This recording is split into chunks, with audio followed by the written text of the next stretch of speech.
புரட்சி தலைவர் எம்ஜிஆரின் 107வது பிறந்தநாளை தமிழ்நாடு முழுவதும் அதிமுக நிர்வாகிகள் மற்றும் தொண்டர்கள் உற்சாகமாக கொண்டாடினர். புரட்சி தலைவர் சிலை மற்றும் உருவப்படத்திற்கு மரியாதை செலுத்தி அதிமுகவினர் நலத்திட்ட உதவிகள் வழங்கிய செய்திகளை பார்ப்போம். ஈரோடு மாவட்டம் அந்தியூர் பத்ரகாளியம்மன் கோவில் அருகே புரட்சித் தலைவர் எம்ஜிஆர் உருவப்படத்திற்கு முன்னாள் அமைச்சர் செங்கோட்டையன் மலர் தூவி மரியாதை செலுத்தினார். பின்னர் பொதுமக்கள் மற்றும் தொண்டர்களுக்கு இனிப்பு மற்றும் அன்னதானம் வழங்கினர். நிகழ்ச்சியில் கழக நிர்வாகிகள் பலர் கலந்து கொண்டனர்.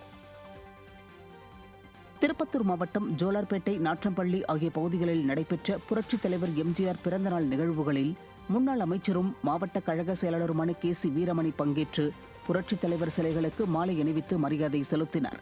பின்னர் கேக் வெட்டி கழகத்தினருக்கும் வழங்கினார். அதனைத் தொடர்ந்து மக்களுக்கு அன்னதானம் வழங்கப்பட்டது.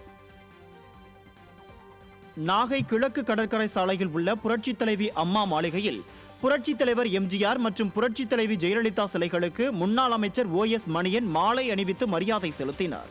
பின்னர் கழக கொடி ஏற்றி வைத்து பொதுமக்களுக்கு இனிப்பு வழங்கினார். இந்த நிகழ்வில் முன்னாள் அமைச்சர் ஜீவானந்தம், கழக அமைப்பு செயலாளர் ஆசைமணி உள்ளிட்ட கழக நிர்வாகிகள், தொண்டர்கள் கலந்து கொண்டனர்.